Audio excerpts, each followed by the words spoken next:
All right, this is the Tifgalop T88 Plus. This is also Scooter Mob VA, Sky Riley. Just checking in with you guys. I'm getting ready to do an upgrade on the rear suspensor. Mind you, I say cautiously an upgrade because this is the second attempt at replacing the rear suspensor. The first rear suspensor that I purchased was rated at 650 pounds and it was inadequate. I like the idea of the adjustable air suspension. This 1,500 pound rated version is perhaps going to do the trick, but we'll see. As I begin the work, I'll explain some other variables that perhaps you might be interested in knowing. First is about the nuts connected to the bolts on the side of these pieces of equipment here. I read a review, or I've heard a couple of people state that they had issues with the nuts coming loose. I personally haven't experienced anything so significant as to feel like it's dangerous, but there is the option of switching over to a locking nut, which is probably not going to come off. The suggestion that the other viewers or the other reviewers or people who are posting comments said about, the issue is that you could use some sort of thread lock. I personally would avoid that because the matter of permanence related to thread lock material is pretty permanent. You don't want to have to take a cutting tool and cut a bolt, or ruin some tools trying to get to replace a part. I have all my tools laid out here in advance. It doesn't take anything crazy to do this.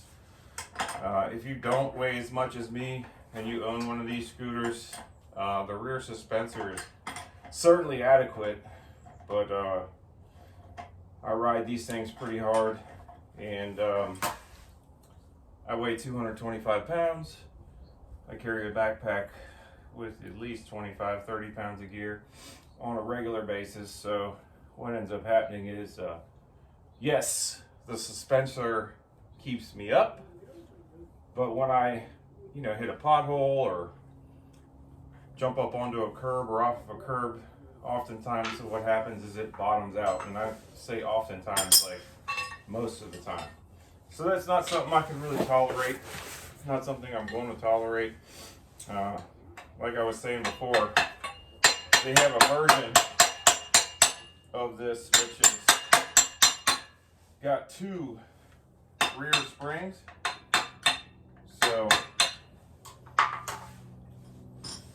that's an excellent modification by the company. Right now I'm just using a screwdriver to knock the bolt out. There's a little bit of resistance because the bottom bolt is literally bent because of the impact of riding. So I'm going to knock it out real quick.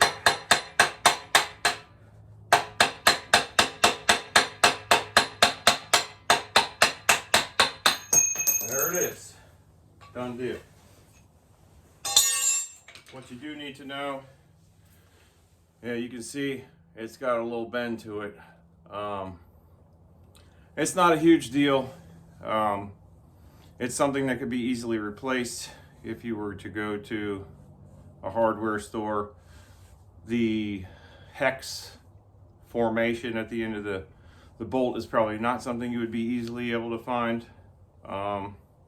I guess it's possible I could knock it back to its original curve or straightness, but I'm not even going to mess with it because I'm heavy and it's just bound to bend again.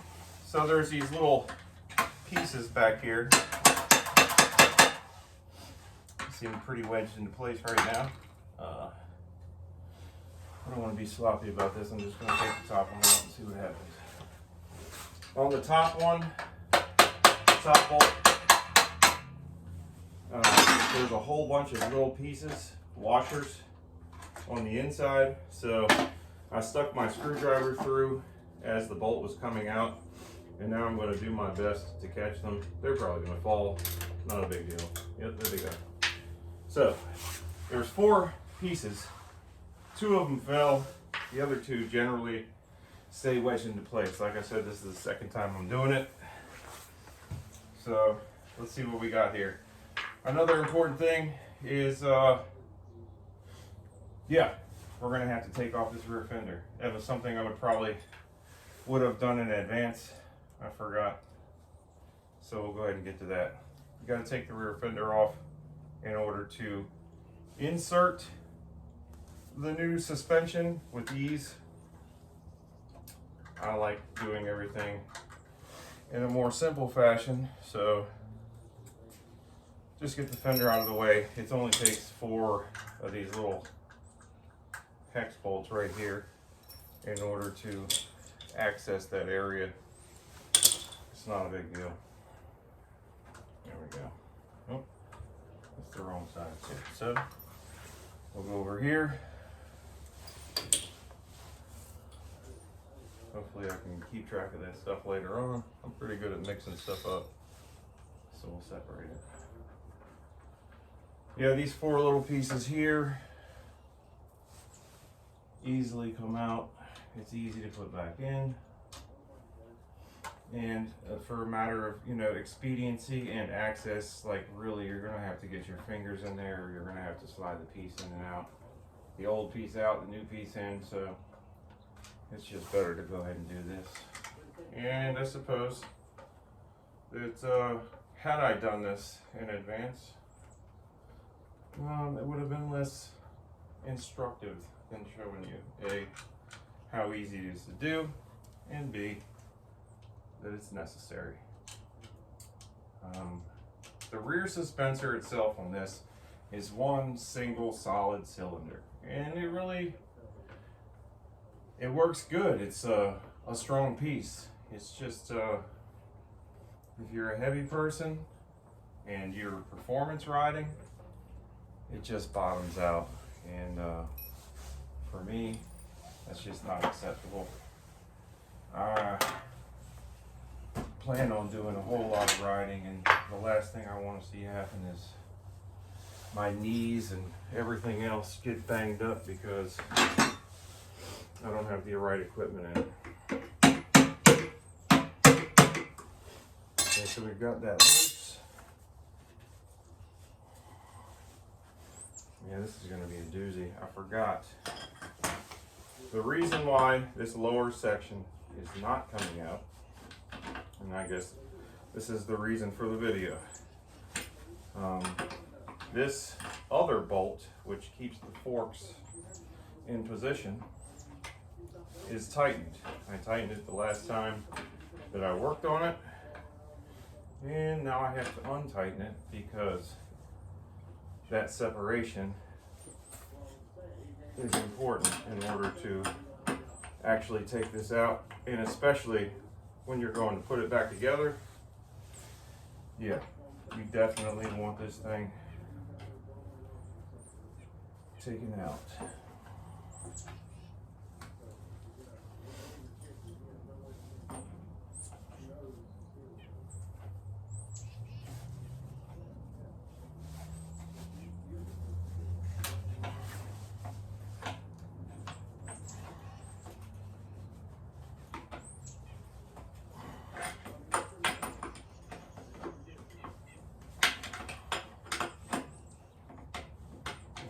This thing's spinning or what?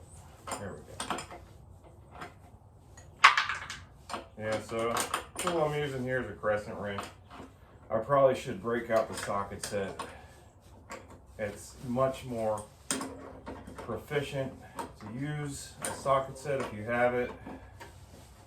So I'm probably gonna walk away from the camera and go get that for the reassembly. The last thing you want to do is strip out one of these bolts. I mean, not that it's not easily replaceable, but come on, man, you don't want to go hunting bolts at the hardware store just because you were sloppy on an installation. So I'm getting it loose enough to where I can use my fingers to unwind it a little bit so we have more room. All right, just a little bit more.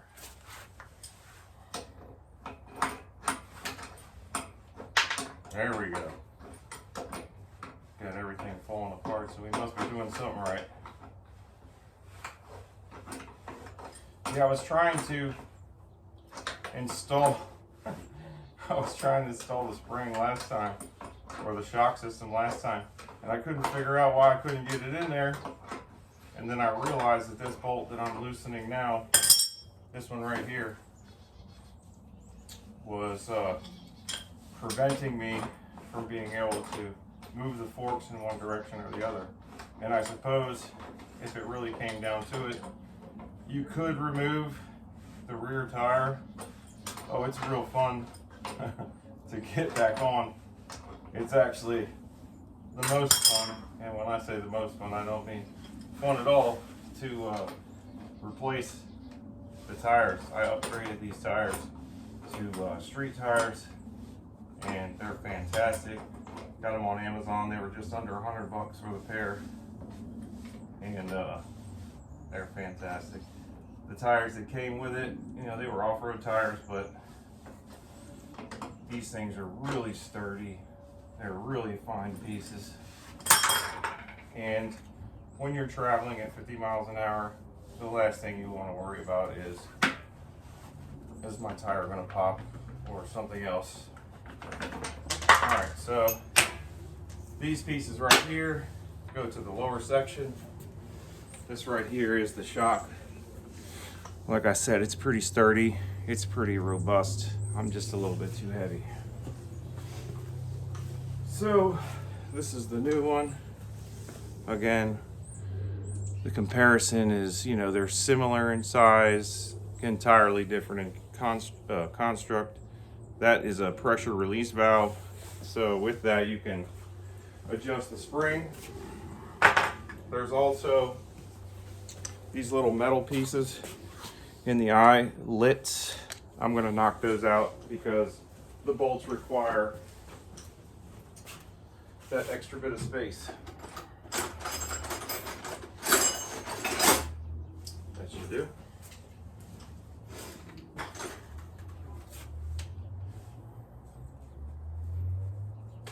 There it is. It was that simple. Just to push it out. All right. Let's see here.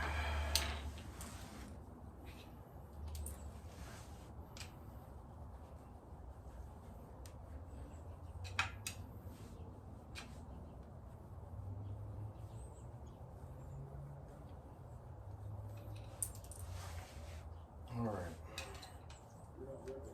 Now, there is one more plastic ring inside of here. These were spacers to position them inside of this hole, but there is a plastic sleeve in here, a very thin plastic sleeve. So once you go inserting it into place, it will try to slip out on you. Just be cautious, and if you see it start to move, go ahead and back it up so that you can not have to lose that positioning. It is perhaps not completely imperative to have that there, but hey, they must have it for a reason. All right, so one piece at a time here. What I'm going to do is I'm going to put this thing back together. This bolt here, this cup link right here, rear dispenser,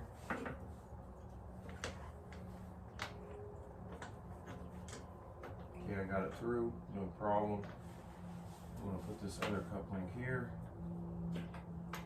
whatever this piece is called. Yeah, see, that went way more simply than the last time.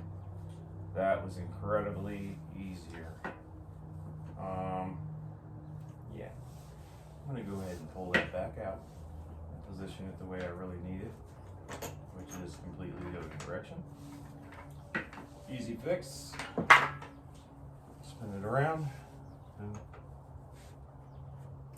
yeah, when I did this last time and I did not loosen up this bolt here, it was a whole lot of extra work for no reason, like really. All right, so that's in. I'm not going to tighten it, not yet. And the reason why is because any little bit of maneuverability during the installation of the top portion is probably a good thing. So because I loosened it up, these washers came loose. So what I'm going to do is one by one attempt to put the washers back in place without continuously dropping them. But we'll see how that works out. Yep, dropped it. So it's a little bit of a finesse game, but it's easily doable. It won't take forever. You just got to be a little patient. Dropped it again. You also have to make sure to align this top rear bracket so that your fender will stay in place.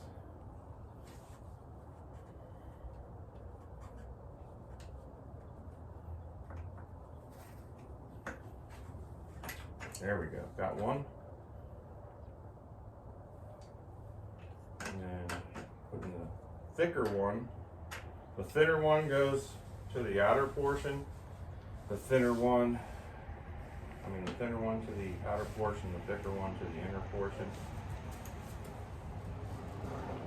Lift this into place like this, and as you notice, I got a great tire support here. Pretty convenient.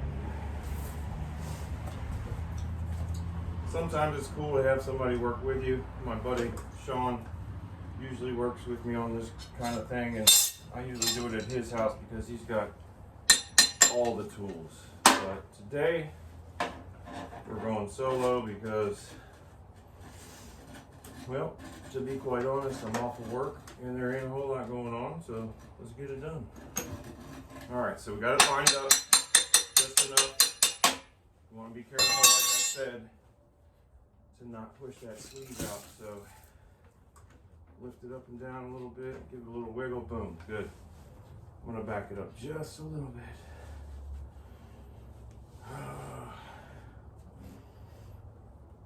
Let's see here.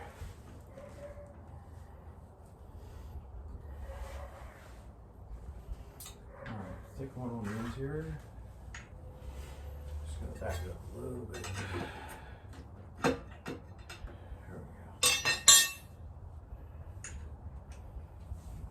All right, what's that?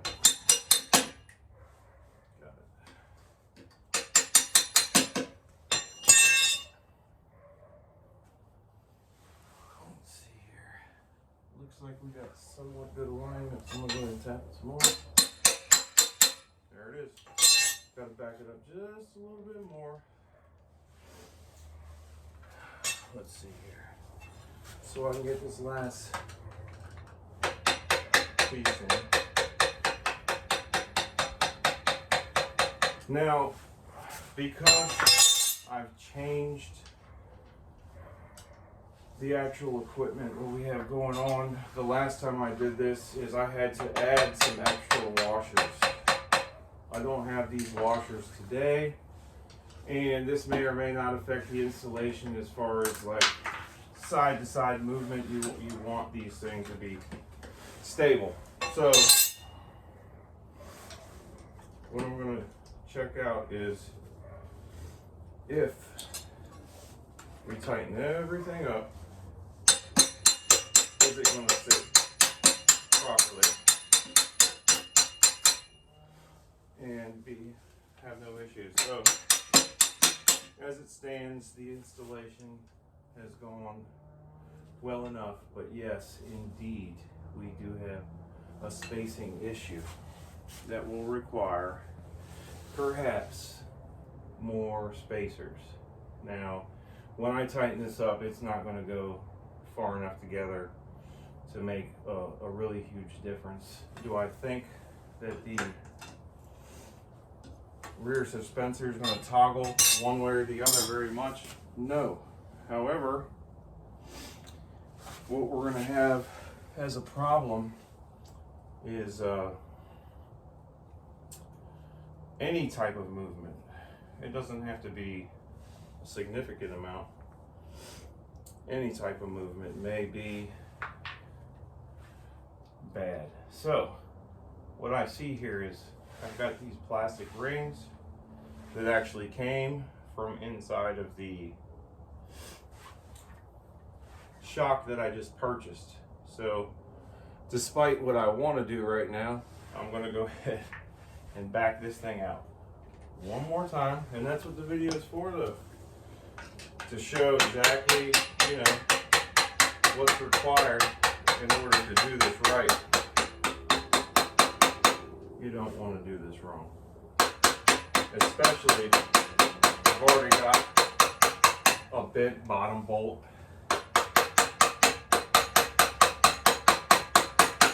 You can presume that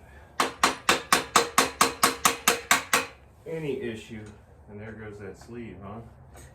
Any issue with the top bolt that can be caused with swaying of the top of the shock. Yeah, that's bad. All right, so we got this out. So basically we're starting all the way over up top. No big deal. It's only going to take a minute. But do it right. That's the main thing. Do it right. So we got the big one. We got the small one. Let's go ahead and get it going.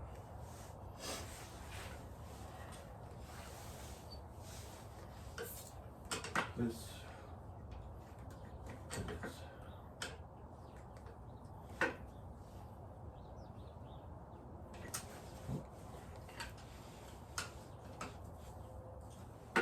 Wonderful. Look like a real pro while you're doing it, right? That's what you want.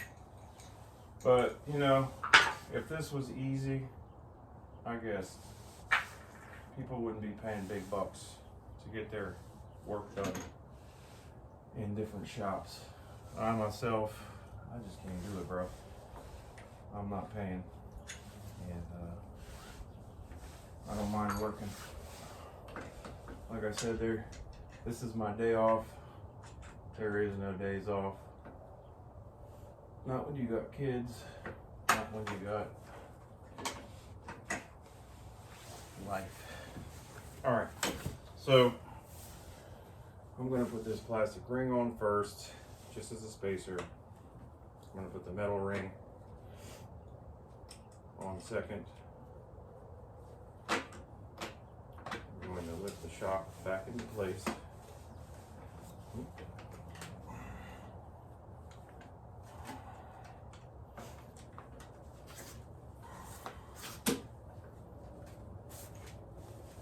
Perhaps I'll stand up and do this.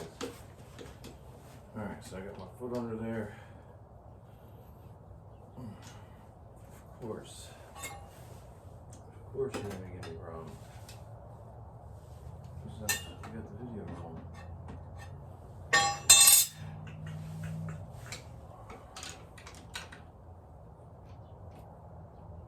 Alright, I just had to push that sleeve back in a little bit, no big deal. And of course, lining all this stuff up, it's not super easy, but hey, we're gonna get it done. All right, almost done. All right, we got it in there. So, perfect. I don't know if we're gonna have room to do both black pieces, but hey, get ready to try.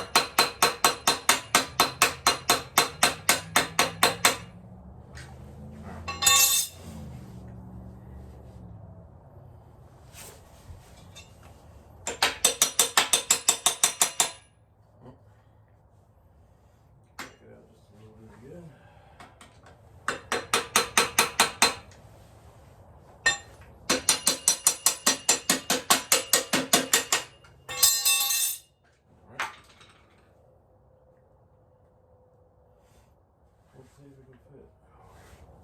It's not looking like it. Nope. Alright, so this is what I'm going to do then. I'm just going to use one of those black things as a spacer. I guess in theory that would put it at a slight angle, but it would be better like this than if it was just completely without the ability to stay stable. So for now, we'll give it a test run. We'll look at it completely when it's done and see if this is going to work. All right.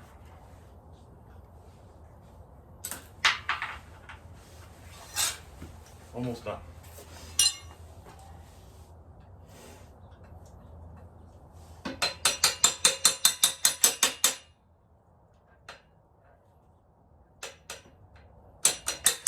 There we go. That's what we want.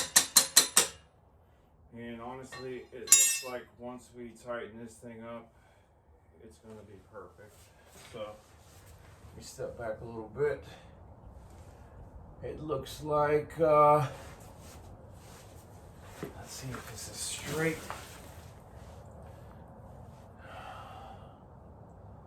I think that that's really going to work well. So we'll go ahead and tighten it up. These are the plastic washers or some type of plastic. These could be replaced with a locking nut. Basically, it's a piece of metal that's curved like this, and as opposed to a straight together, it looks like this. You put it in there, when you bolt it closed, it aligns like this, but because it's bent like this, it applies pressure to the bolt and the thread, and it will not come apart, not easily, not by accident. You have to actually work to take it apart.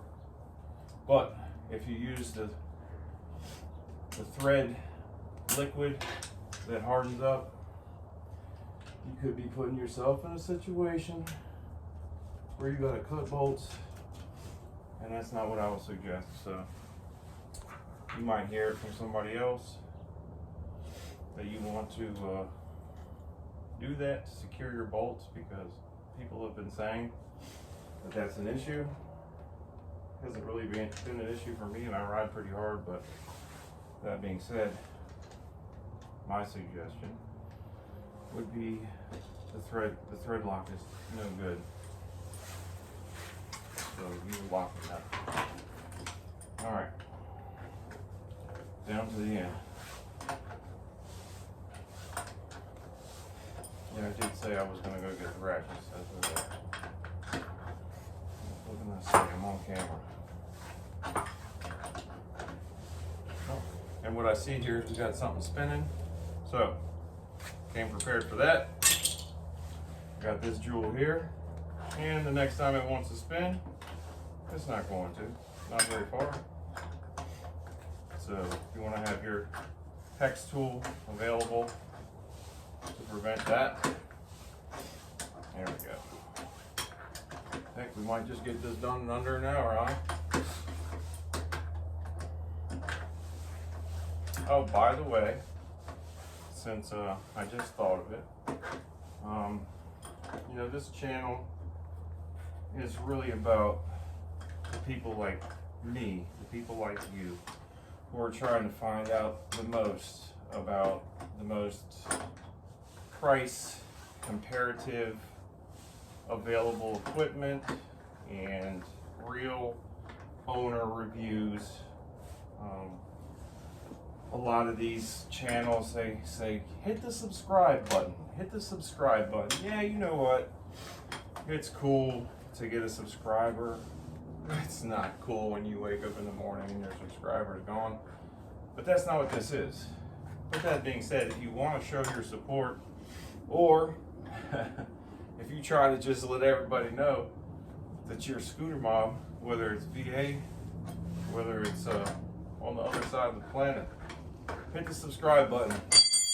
I'm going going to show the subscribers so that you guys can not only show your support and your name if you want to, but you can also claim your ranks amongst the rest of us. And it's funny because I got a friend, we were just talking earlier, and he was geeking off of the whole conversation, you know, about the whole scooter mob thing, and I can appreciate that. And at first I thought he was laughing, and he's like, nah. He's like, what you're doing, like, you know, driving one of those things at 50 miles an hour is just ridiculous. When I talk to you about, you know, getting one of these things to help my kid get back and forth, like, no. He's thinking more along the lines of maybe the Arabon. Definitely not the Circuiter. I'm getting ready to do the review right after this on both of those. So I'm going to do it separately though. So if you want, you don't have to stay tuned beyond this video. But I'll post these separately. I should actually give Circuiter an opportunity to redeem themselves with their customer service. This channel is not about talking bad about anyone, but let's keep it a buck, man. You spend over $1,000 on a piece of equipment, you want access to the people and the parts that are gonna support you. I guess that fell off.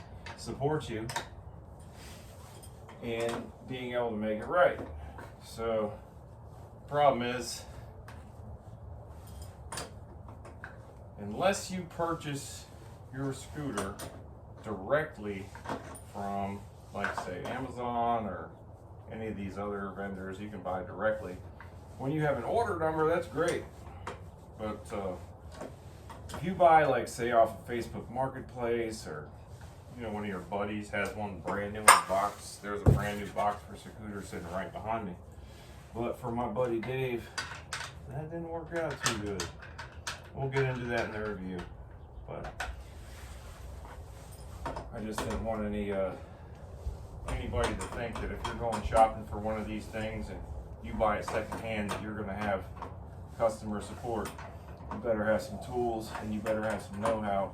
On the Arabon Q30, I literally had to take the deck off myself and replace the controller. Customer service was good enough. They sent me what I needed. They have instructional videos, I presume, that they created on their own that are available. So, you know, if there's not one of these out there, and Arbon's got a couple videos, you know, from people who have, their owners, certified, verified, however you want to say, from Amazon, their owners, and they just wanted everybody to know how to do it. So as it stands right now, subscribe if you want to. This isn't about money. This isn't about gifts. This is about my people.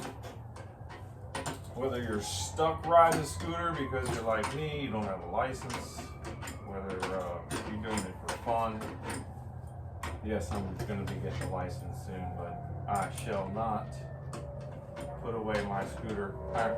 I saw something the other day on one of the reels about Scooter Guide or something like that. One of the guys was talking about winterizing their scooter. I'm thinking, like, they're talking about discharging batteries and putting it up. I'm like, for what? Because even if I did have a car, me and Sky Riley would still be going out. Yeah, you gotta wear warm gear, but so what, man? This is what I like.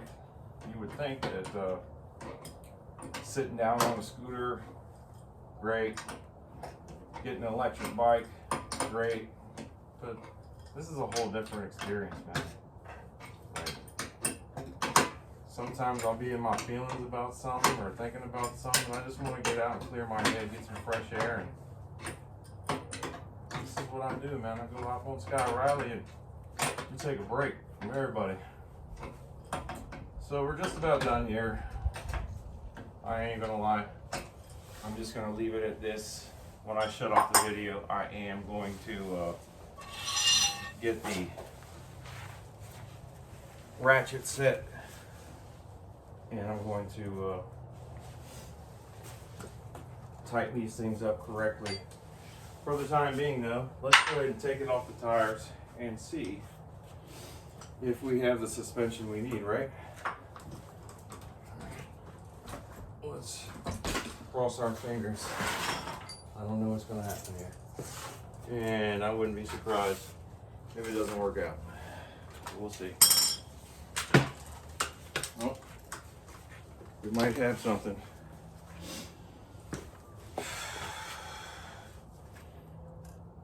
So right now, this screw, let me go ahead and put the kickstand up. Right now this screw adjuster is all the way one direction. Let me see if by changing it, doesn't seem to want to turn. Okay. Well, it looks like the range of turning on this one is far less than the other one. Let's see. All right. Still not quite as good, I guess, as the one that was on there. Let me see. I mean, it's not a hard bottom out. I guess it's just about predominantly the same as the other scooter. The only way I'm gonna know for sure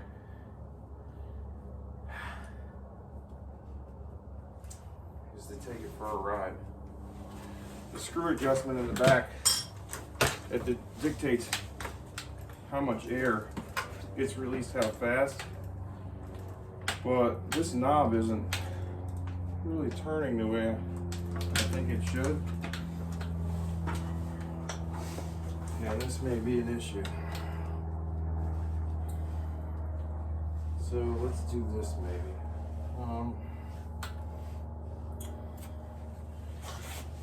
Let me get a tool.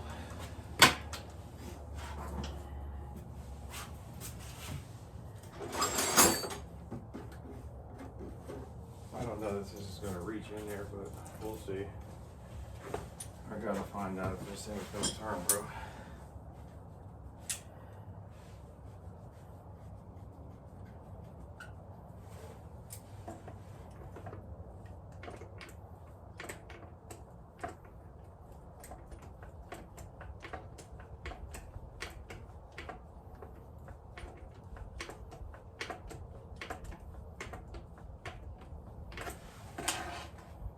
Feels like it's turning very slightly. Obviously, this is not a set of needle nose, and the mobility of such a large tool, you gotta have the right tool for the job, right? Right now, this is what I've got. Damn it.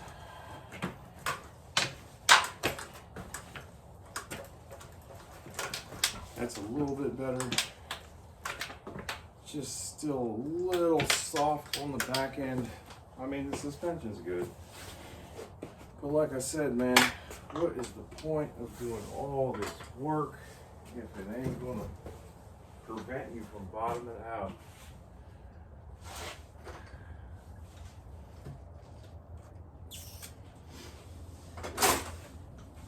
All right, we'll just conclude the video here.